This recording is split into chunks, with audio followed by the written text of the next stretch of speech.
आइए समझते हैं कैसे। एस्पिरिन का उदाहरण लेकर। एस्पिरिन की गोली निगल लेने के बाद वह आपके डाइजेस्टिव सिस्टम में कई चरणों की एक यात्रा पर जाएगी। चलिए देखते हैं।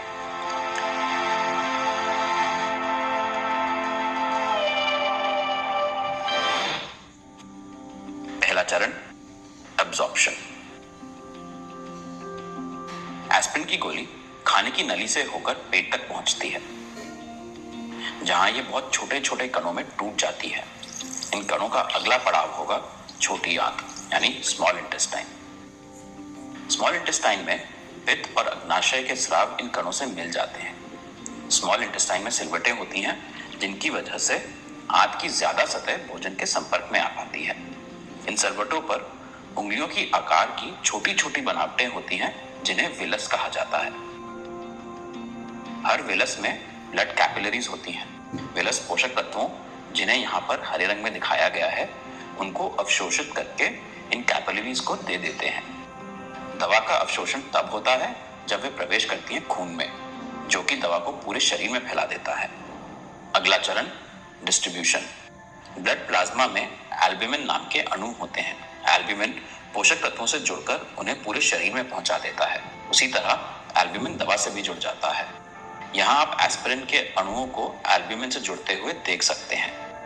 एस्पिरिन के जो भी अणु एल्ब्यूमिन से जुड़ जाते हैं, उन्हें लिवर फिल्टर करके शरीर से बाहर निकाल देता है।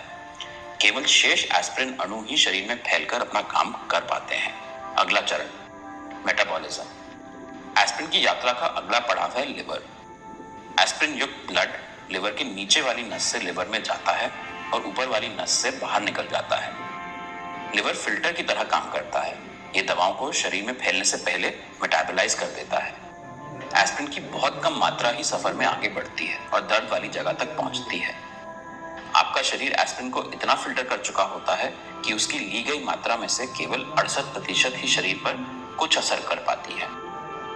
इस प्रतिशत को दवा की जैव उपलब्धता या बायो अवेलेबिलिटी कहा जाता है। अगला चरण, एक्शन। अब हम उस जगह पहुंच चुके हैं जहां स्किन के टिश्यू को चोट लगी है।